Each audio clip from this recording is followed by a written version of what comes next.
Rating का LT panel होता है 630 एम्पियर या उससे ऊपर 800 एम्पियर, 1000 एम्पियर, 2000 एम्पियर, 4000 एम्पियर, उस वाले एलटी पैनल में एसीबी लगा होता है।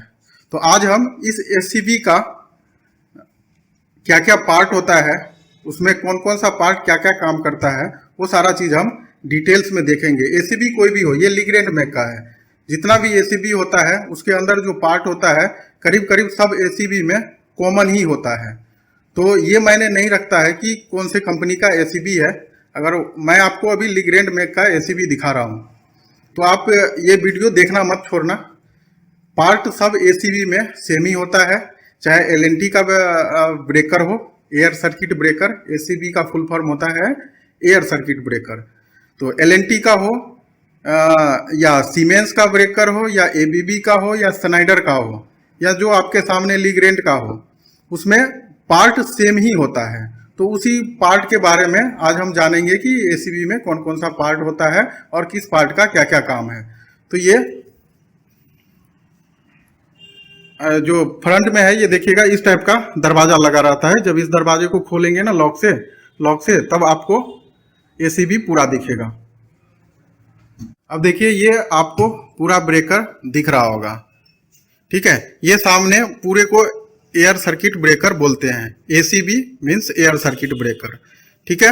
ये जिसमें घुसा हुआ है ये इतना पार्ट, अभी रिकॉर्ड करेंगे तो दिखेगा, इतना पार्ट इसके अंदर गया हुआ है। इसको साइड वाले जो ये स्टील का है उसको बोलते हैं क्रैडल, ठीक है।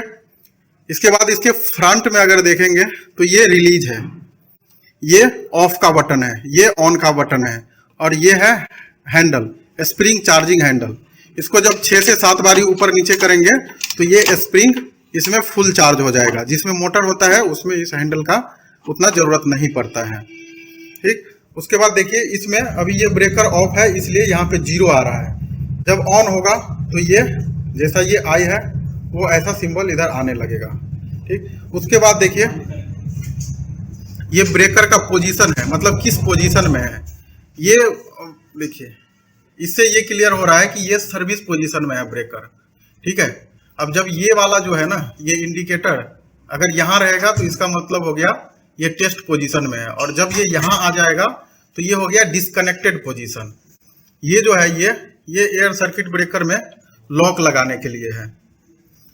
लॉक क्यों जरूरत पड़ता है? अगर मान लीजिए आप ब्रेकर को ऑफ करके और कहीं काम करने चले गए, ठीक है। अब अगर आपका दूसरा साथी आता है वो देखेगा ब्रेकर रिकॉर्ड है, बाहर है, सप्लाई बंद होगा, वो इसको अंदर डाल के ऑन कर देगा। तो ऐसा ना हो इसके लिए इसमें लॉक लगा देते हैं और चाबी साथ में लेके चले जाते हैं ताकि दूसरा कोई ना इसको ऑन ऑफ कर सके। इसके बाद है ये हैंडल घुसाते हैं इसमें, और इसको जब एंटी क्लॉक वाइज घुमाएंगे तो ये बाहर एयर सर्किट ब्रेकर बाहर आ जाएगा। तो हर एसीबी में हर जगह हैंडल रखने का पोजीशन होता है। स्नाइडर वाले में देखेंगे तो ये नीचे ही रहता है। ये लीग्रैंड का है ब्रेकर, इसमें ये देखिए साइड में रखा है ये हैंडल। तो इस हैंडल से इसको हम एसीबी को बाहर करेंगे।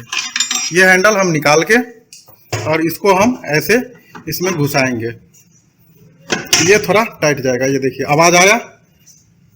अब इसको हम एंटी क्लॉकवाइज घुमाएंगे घड़ी के उल्टे डायरेक्शन में, तो ये बाहर निकलेगा। ये इस तरह से हम घुमाते जाएंगे, ठीक है। तो ये अलग अलग पोजीशन पे आता जाएगा। ये देखिए ब्रेकर धीरे धीरे बाहर आ रहा है। देखिए ये ब्रेकर डिस्कनेक्ट हो गया है, थोड़ा सा और आएगा बाहर।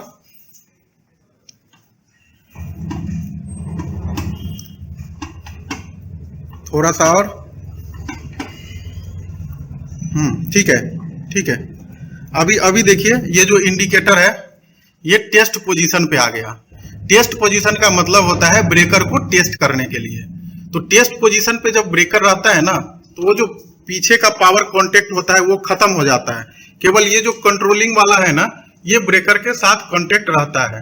तो इस पोजीशन में डाल के ब्रेकर को ऑन ऑफ करके हम टेस्ट कर सकते हैं। इस ब्रेकर को टेस्ट पोजीशन में जब ऑन करेंगे तो इससे पावर हमको नहीं मिलेगा, केवल ब्रेकर को ऑन ऑफ करने के लिए टेस्ट पोजीशन पे ले लेते हैं। अब हम इसके अंदर में क्या क्या पार्ट होता है उसको भी देखते हैं। तो इसके लिए हम ब्रेकर को पूरा डिस्कनेक्ट कर लेते हैं। इस हैंडल को घुमाते जाएंगे, ये इंडिकेटर यहां आ जाएगा, मतलब ये ब्रेकर डिस्कनेक्ट हो जाएगा। ये देखिए ये आया बाहर, अभी और आएगा, इसको घुमाते रहेंगे,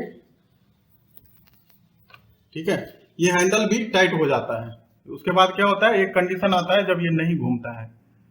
ये देखिए ये आ गया ना डिस्कनेक्टेड पोजीशन में। डिस्कनेक्टेड पोजीशन मतलब जो इसका जो कंट्रोल वाला टर्मिनल है ये भी डिस्कनेक्ट हो गया, और जो अंदर पावर का टर्मिनल है वो ब्रेकर बाहर आएगा तो दिखाएंगे, वो भी डिस्कनेक्ट हो गया। इतना करने के बाद इस हैंडल को हम खींच के बाहर कर लेंगे। तो ये हैंडल बाहर कर लिया। उसके बाद देखिए ये वाला है ये बटन, इसको हम ऐसे ऊपर की तरफ प्रेस करेंगे, ये इधर भी है, दोनों तरफ है, तो दोनों को प्रेस करके बाहर निकालेंगे। पीछे की तरफ इसको प्रेस करना है लाल वाले बटन को, और आगे की तरफ खींचना है। ये देखिए ये बाहर आ गया ब्रेकर, ठीक है। ये देखिए ये बाहर आ गया। अब इसके पीछे चलेंगे तो ये इनके पावर कॉन्टेक्ट है। ये देखिए ये इनके पावर कॉन्टेक्ट है। ये 4 पोल ब्रेकर है। ये इसका आर फेस है, ये वाई फेस है, ये बी फेस है, और ये न्यूट्रल है। ये वाला कॉन्टेक्ट, ये जो लाल कलर का शटर दिख रहा है ना, ये शटर इसमें जाके जब सर्विस पोजीशन में होता है तो देखिए ये जो कॉन्टेक्ट है ये इसके अंदर घुस जाता है, ठीक है। तो ये जो लाल कलर का पीछे लगा है इसको बोलते हैं सेफ्टी शटर। तीनों फेस का अलग अलग होता है, ठीक। अब इस ब्रेकर में देखिए ये इसके कंट्रोल टर्मिनल है। तो जो कनेक्शन होता है ना, ये मैंने बताया था ना, ये जो पूरा पार्ट है ये क्रेडल है। क्रेडल ये जो है कवर टाइप का है ना, ये क्रेडल है। तो जितने भी इसके टर्मिनल होगा ना वो क्रेडल में ही रह जाता है, क्रेडल के ऊपर ही फिक्स रह जाता है, और ये ब्रेकर बाहर आ जाता है। अब इसके ऊपर देखिए ये जो लगा है ये जाली टाइप का, इसको बोलते हैं आर्क चूट।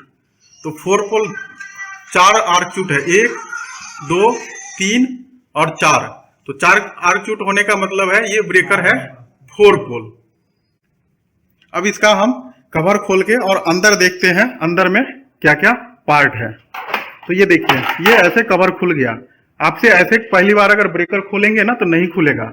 एक्चुअली में इसको हम पहले ही लूज कर दिए थे। जो स्क्रू है ना इसमें, ये देखिए इसके 4 स्क्रू हैं, ये जो होल दिख रहे हैं ये वाला, ये 4 स्क्रू है, इसको मैंने पहले ही लूज कर दिया था।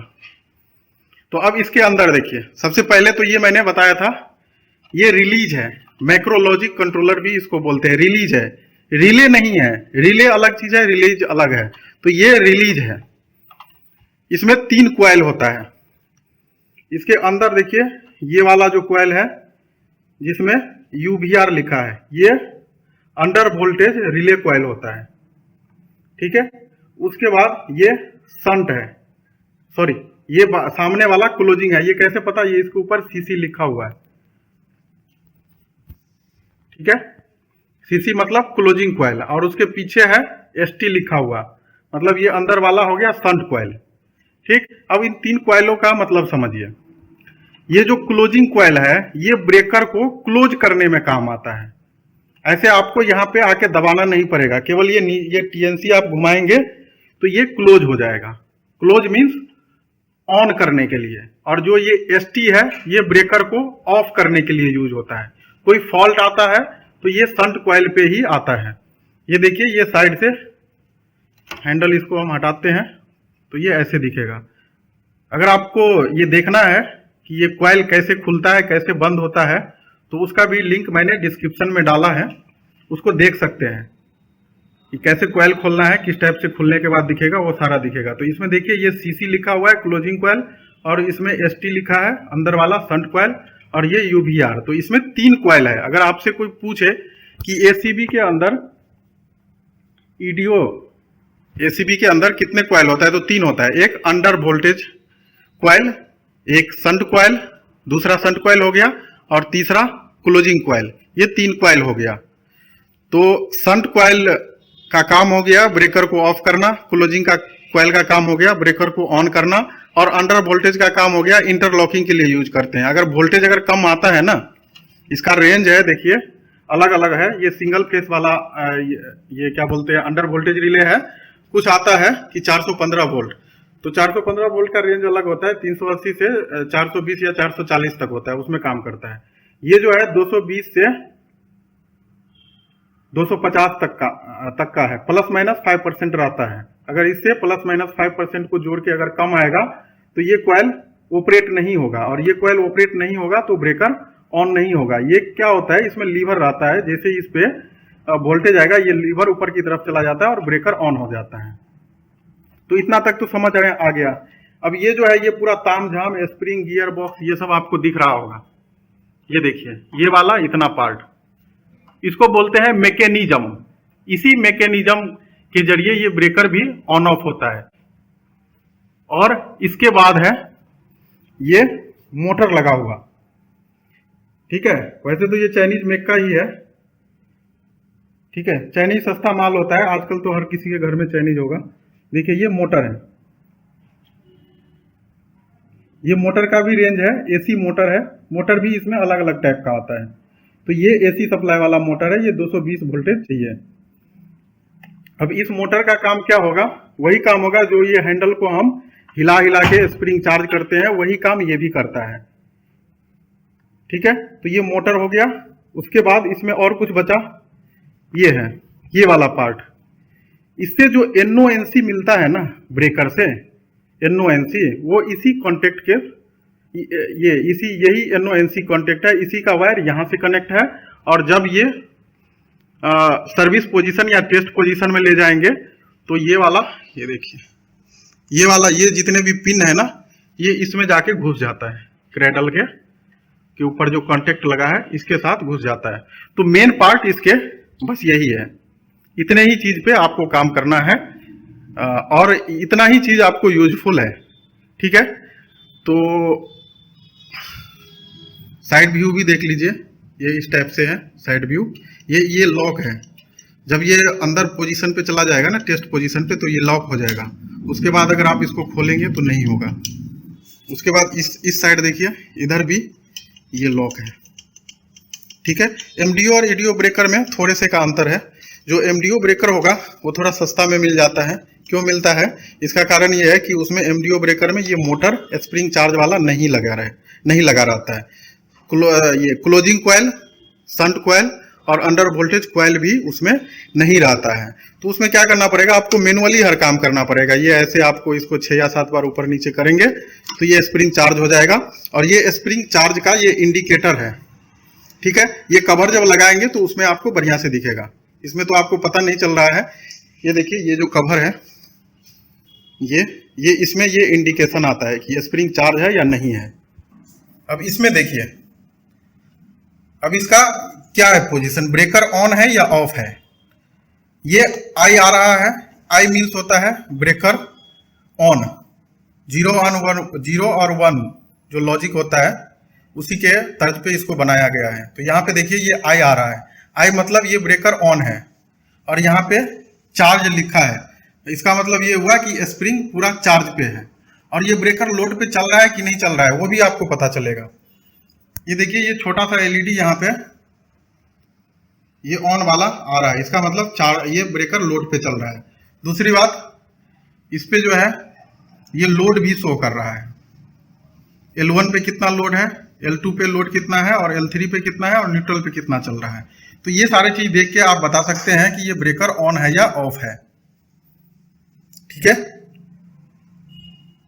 जब ब्रेकर ऑफ है तो उसमें इसका पोजीशन क्या होगा वो भी आप अब देखिए। ये ब्रेकर ऑफ है, यहाँ पे 0 आ रहा है, इसका मतलब ये ब्रेकर ऑफ है। पिछले में हम देखे थे यहाँ पे आई लिखा रहा था, उसका मतलब ऑन है।